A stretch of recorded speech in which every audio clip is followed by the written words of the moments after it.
Bonjour à tous, bonjour à toutes, c'est Olivier, j'espère que vous allez bien. Aujourd'hui, on va se retrouver pour ma première vidéo lecture de bouquins sur cette chaîne YouTube, là, ma troisième chaîne YouTube, les lectures d'Olivier. On va attaquer avec ce bouquin-là, voilà. Donc c'est Le Chuchoteur de Donato Carissi. Je sais pas je sais pas si je l'ai bien prononcé. Alors, j'ai été voir vite fait. Si je me trompe pas, c'est un dramaturge, journaliste, romancier italien et assez spécialisé dans les romans policiers. Et je crois que là, c'est le cas pour celui-ci. Peut-être que vous connaissez ce bouquin. Avant que je n'attaque, pensez à vous abonner à la chaîne YouTube si vous voulez être au courant des prochaines vidéos. Également, je fais cette vidéo non pas en mode chuchoté, mais en voix normale. Je pense que je ferai des vidéos en chuchotement, parce que vous avez été quand même nombreux à me demander aussi à le faire en ASMR. Donc ça, je verrai. Après, le truc, c'est que j'avais pensé faire une vidéo pour un bouquin. C'est-à-dire que là, aujourd'hui, je vais lire un peu de ce bouquin, et j'avais pensé faire pour mes prochaines vidéos, à chaque fois changer de bouquin. Mais du coup, le problème, c'est que comme je lis très peu et que je n'ai pas l'habitude de ce passe-temps, qu'il faudrait que je m'y mette un peu plus, en fait, j'ai pratiquement pas de bouquin chez moi, donc je sais pas trop comment je vais m'organiser. Peut-être que je continuerai celui-là, hein. C'est fort probable si je suis pris dedans et que on est plutôt bien ensemble. Enfin, vous me direz aussi dans les commentaires ce que vous en pensez. Donc on va tout de suite attaquer par le résumé, en sachant que oui, cette vidéo, faudra pas qu'elle dure non plus trop longtemps, parce que comme la chaîne YouTube sur laquelle vous vous trouvez actuellement, c'est une nouvelle chaîne, je crois que j'ai une limitation au niveau de la durée de ma vidéo, donc il faut que je fasse attention. Alors, donc, 5 petites filles ont disparu, 5 petites fosses ont été creusées dans la clairière, au fond de chacune, un petit bras, le gauche. Depuis le début de l'enquête, le criminologue Goran Gavila et son équipe ont l'impression d'être manipulés. Chaque découverte macabre les oriente vers un assassin différent. Lorsqu'ils découvrent un 6e bras appartenant à une victime inconnue, ils appellent en renfort Mila Vasquez, experte en affaires d'enlèvement. Dans le huis clos d'un appartement, Gavila et ses agents vont échafauder une théorie à laquelle nul ne veut croire. Un époustouflant thriller littéraire inspiré de faits réels. Ah, ça c'est sympa. Donc oui, ça met tout de suite dans l'ambiance, puisque c'est des petites filles qui ont disparu, donc il va y avoir une enquête. Excusez-moi si vous trouvez que je m'exprime mal, je lis mal, etc. Excusez-moi d'écorcher des mots. C'est la première fois que je fais ça, donc soyez indulgents s'il vous plaît. On va tout de suite attaquer. On a d'abord une petite présentation de l'écrivain. Né en 1973, Donato Carissi est l'auteur d'une thèse sur Luigi Sciatti, le monstre de Foligno, entre guillemets, un tueur en série italien. Donc ça doit être ça, le fait que ça soit inspiré de faits réels. Juriste de formation, spécialisé en criminologie et en sciences du comportement, il délaisse la pratique du droit pour se tourner vers l'écriture de scénarios. Le Chuchoteur, son premier roman, est un best-seller international et a remporté de nombreux prix littéraires, dont le prix SNCF du Polar européen et le prix des lecteurs du livre de poche en 2011. La fille dans le brouillard a fait l'objet d'une adaptation cinématographique réalisée par l'auteur lui-même avec, entre autres, Jean Reno. Ah tiens, ah ouais, c'est intéressant ça. Je l'aime beaucoup cet acteur-là, Jean Reno. Donato Carissi est l'auteur de thriller italien le plus lu au monde.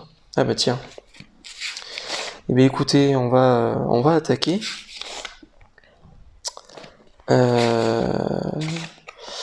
Quelque part dans les alentours de W, 5 février, je sais pas à quoi ça correspond, le W, le grand pavillon l'emportait, se fiant à sa mémoire pour se déplacer dans la nuit. Il faisait vibrer ses larges ailes poussiéreuses, évitant les pièges des montagnes, aussi calmes que des géants endormis, épaule contre épaule. Au-dessus d'eux, un ciel de velours. En dessous, le bois, très dense. Le pilote se tourna vers le passager et indiqua devant lui un énorme trou blanc au sol, semblable au cratère lumineux d'un volcan. L'hélicoptère vira dans cette direction. Ils atterrirent au bout de 7 minutes sur l'accotement de la nationale. La route était fermée et la zone occupée par la police. Un homme en costume bleu vint accueillir le passager jusque sous les hélices, retenant avec peine sa cravate. « Bienvenue, professeur, nous vous attendions, » dit-il à haute voix pour couvrir le bruit des rotors. Goran Gavila ne répondit pas. L'agent spécial Stern continua. « Venez, je vous expliquerai en chemin. » Ils s'engagèrent sur un sentier accidenté, laissant derrière eux le bruit de l'hélicoptère qui reprenait de l'altitude aspiré par le ciel d'encre.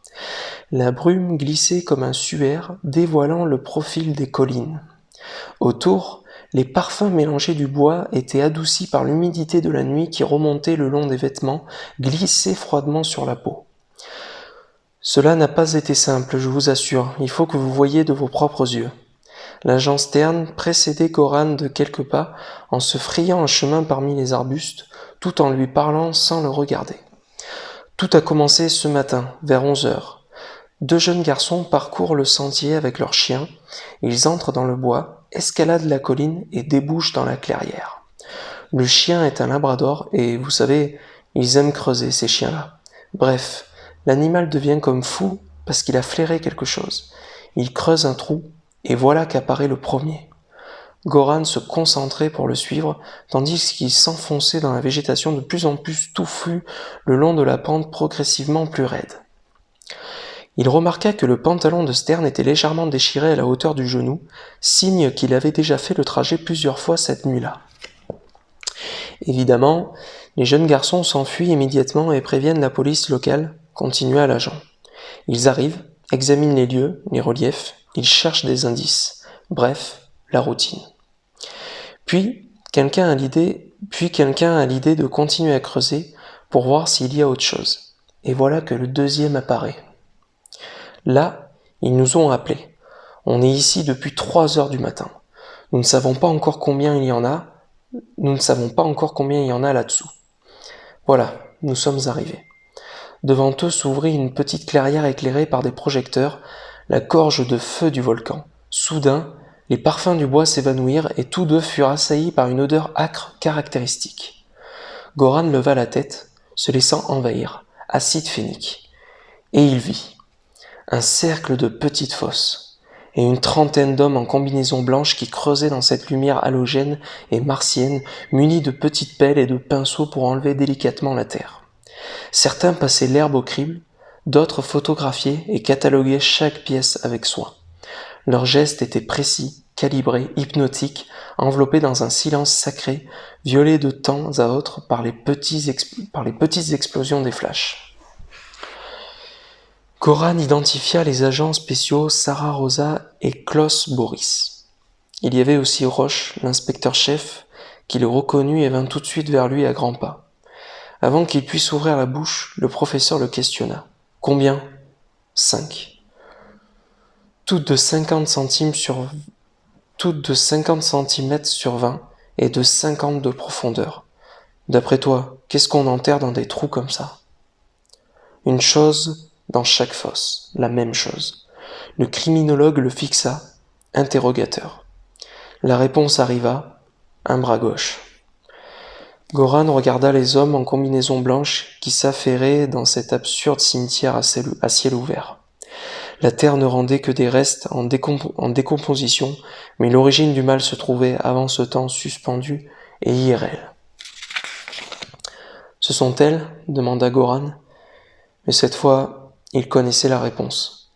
D'après l'analyse des PCR, ce sont des filles, blanches, entre 9 et 13 ans. Des petites filles. Roche avait prononcé la phrase sans aucune inflexion dans la voix, comme un crachat qui rend la bouche amère si on le retient trop longtemps. Debbie, Annek, Sabine, Mélissa, Caroline. Tout avait commencé 25 jours plus tôt, comme un fait divers de journal de province, avec la disparition d'une élève d'un prestigieux collège pour enfants de riches. Tout le monde avait pensé à une fugue. La protagoniste avait 12 ans et se nommait Debbie. Ses camarades se souvenaient de l'avoir vue sortir après les cours. Dans le dortoir des filles, on ne s'était aperçu de son absence que pendant l'appel du soir. Ça avait tout l'air d'une de ces histoires auxquelles on consacre un demi-article en 3e page et dont le dénouement attendu et heureux n'a droit qu'à un entrefilet. Ensuite, Anek avait disparu. Cela était survenu dans une petite bourgade avec des maisons en bois et une église blanche. Anek avait 10 ans. Au début, on avait pensé qu'elle s'était perdue dans les bois, où elle s'aventurait souvent avec son VTT. Toute la population locale avait participé aux recherches, mais sans succès. Avant qu'on puisse comprendre ce qui se passait réellement, cela s'était produit à nouveau. La 3e s'appelait Sabine, c'était la plus jeune, 7 ans. Cela avait eu lieu en ville un samedi soir. Ses parents l'avaient emmenée à la fête foraine, comme tant d'autres familles. Elle était montée sur l'un des chevaux d'un manège plein d'enfants. Sa mère l'avait vue passer la première fois. Elle lui avait fait signe de la main. La 2e, et elle avait répété son signe. La 3e fois, Sabine avait disparu. À ce moment-là, on avait commencé à penser que 3 petites filles qui disparaissaient en l'espace de 3 jours, ça n'était pas normal. Les recherches avaient démarré en grande pompe. On avait lancé des appels à la télévision, parlant d'un ou plusieurs maniaques, peut-être d'une bande. En réalité, il n'y avait aucun élément pour formuler une hypothèse de recherche plus poussée. La police avait installé une ligne téléphonique spéciale pour recueillir des informations, même anonymes. On avait reçu des centaines de signalements, il aurait fallu des mois pour tous les vérifier. Pour couronner le tout, les disparitions ayant eu lieu dans des lieux différents, les polices locales n'arrivaient pas à se mettre d'accord sur la juridiction. L'unité d'investigation pour les crimes violents, dirigée par l'inspecteur-chef Roche, était alors intervenue. Les affaires de disparition ne relevaient pas de sa compétence, mais la psychose montante avait conduit à l'exception. Roche et son équipe étudiaient déjà le cas quand la 4e fillette avait disparu. Mélissa était la plus âgée, 13 ans. Comme à toutes les filles de son âge, ses parents lui avaient imposé un couvre-feu, craignant qu'elle ne puisse être victime du maniaque qui terrorisait le pays. Mais l'interdiction de sortie avait coïncidé avec le jour de son anniversaire, et Mélissa avait d'autres projets pour ce soir-là. Avec ses amis, elle avait mis sur pied un petit plan pour faire le mur, et allait s'amuser dans une salle de bowling. Toutes ses amies y étaient arrivées, seule Mélissa ne s'était pas présentée. À partir de là, une chasse aux monstres confuse et improvisée avait débuté. Les citoyens s'étaient mobilisés, prêts à faire justice eux-mêmes. La police avait posté des barrages sur les routes. On avait renforcé les contrôles des individus déjà condamnés ou soupçonnés de crimes sur des mineurs. Les parents n'osaient plus laisser sortir leurs enfants, même pas pour aller à l'école. De nombreux établissements avaient dû fermer pour cause de manque d'élèves. Les gens ne quittaient leur domicile qu'en cas de stricte nécessité. À partir d'une certaine heure, village et ville étaient déserts. Pendant quelques jours, il n'y avait pas eu de nouvelles disparitions. Beaucoup pensaient que toutes les mesures de précaution mises en place avaient eu l'effet escompté, décourager le maniaque. Mais ils se trompaient. Le rapt et la 5e fillette fut le plus spectaculaire. Caroline, 11 ans, elle avait été enlevée dans son lit alors qu'elle dormait dans sa chambre à côté de celle de ses parents, qui ne s'étaient rendus compte de rien. 5 fillettes enlevées en une semaine. Ensuite, 17 longs jours de silence. Jusqu'à ce moment, jusqu'à ces 5 bras enterrés. Déby, Anek, Sabine, Mélissa, Caroline. Goran regarda le cercle formé par les petites fosses. Une ronde macabre de mains. On aurait presque pu les entendre chanter une comptine. À partir de maintenant, il est clair qu'il ne s'agit plus d'affaires de disparition, dit Roche en faisant un geste de la main autour de lui. C'était une habitude. Rosa, Boris et Stern vinrent le rejoindre et écoutèrent, le regard rivé au sol et les mains croisées derrière leur dos. Roche commença. Je pense à celui qui nous a conduits jusqu'ici ce soir, à celui qui a prévu tout ceci. Nous sommes ici pour qu'il l'a voulu, parce qu'il l'a imaginé. Il a construit tout ceci pour nous, parce que le spectacle est pour nous, messieurs, rien que pour nous. Il l'a soigneusement préparé, savourant d'avance le moment, notre réaction, pour nous étonner, pour nous faire savoir qu'il est grand et puissant. Ils acquiescèrent. L'auteur, quel qu'il soit, avait agi en toute sérénité. Roche, qui avait depuis longtemps pleinement intégré Gavila à l'équipe, s'aperçut que le criminologue était distrait. Les yeux immobiles, il suivait une pensée. « Et toi, professeur, qu'est-ce que tu en penses ?» Goran émergea de son silence et dit seulement « les oiseaux ». Au début, personne ne comprit. Il continua, impassible. Je ne m'en étais pas aperçu avant, Je ne m'en étais pas aperçu en arrivant. Je viens de le remarquer. C'est bizarre. Écoutez. Excusez-moi, j'ai la voix qui s'enroue un peu. Des milliers de voix d'oiseaux s'élevaient du bois. Ils chantent, dit Rosa, étonnée. Goran se tourna vers elle et fit un signe d'assentiment. Ce sont les projecteurs. Ils croient que c'est l'aube. Et ils chantent, commenta Boris. Vous pensez que cela a un sens reprit Goran en les regardant cette fois-ci. Eh bien oui. 5 bras enterrés, des morceaux, sans corps. Si nous le décidons, personne ne verra de cruauté dans tout cela. Sans les visages, pas de corps. Sans les visages, pas d'individu, pas de personne. Nous devons non seulement nous demander où sont ces fillettes, parce qu'elles ne sont pas là, dans ces trous. Nous ne pouvons pas les regarder dans les yeux. Nous ne pouvons pas percevoir qu'elles sont comme nous. En réalité, il n'y a rien d'humain dans tout cela. Ce ne sont que des morceaux. Pas de compassion. Il ne nous y a pas autorisés. Il ne nous a laissé que la peur. On ne peut pas avoir pitié pour ces petites victimes. Il veut seulement nous faire savoir qu'elles sont mortes. Vous trouvez que cela a un sens ? Des milliers d'oiseaux dans le noir, contraints à crier autour d'une lumière improbable, nous ne pouvons pas les voir, mais eux, ils nous observent. Des milliers d'oiseaux. Que sont-ils ?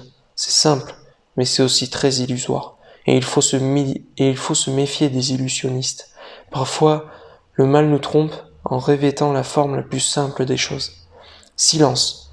Une fois encore, le criminologue avait saisi un sens symbolique, à la fois petit et important, ce que les autres n'arrivaient souvent pas à voir ou, comme dans ce cas, à sentir. Les détails, les contours, les nuances, l'ombre autour des choses, l'aura sombre dans laquelle se cache le mal. Tous les assassins ont un dessein, une forme précise qui leur procure de la satisfaction, de l'orgueil. Le plus difficile est de comprendre leur vision. C'est pour cela que Goran était là. C'est pour cela qu'ils avaient appelé, pour qu'il repousse ce mal inexplicable à l'intérieur des notions rassurantes de la science. À ce moment-là, un technicien en combinaison blanche s'approcha d'eux et s'adressa directement à l'inspecteur-chef avec une expression confuse sur le visage. « Monsieur Roche, il y a un problème. Nous avons 6 bras maintenant. » Et voilà, on va s'arrêter ici, puisqu'après il y a la suite. Peut-être qu'on continuera, c'est vrai que ça a l'air très intéressant, puisque je pense que vous avez compris dans quoi on est embarqué. Je vais m'arrêter ici, parce qu'on est à 17 minutes de vidéo. C'était Olivier, merci d'avoir regardé, à la prochaine, ciao tout le monde.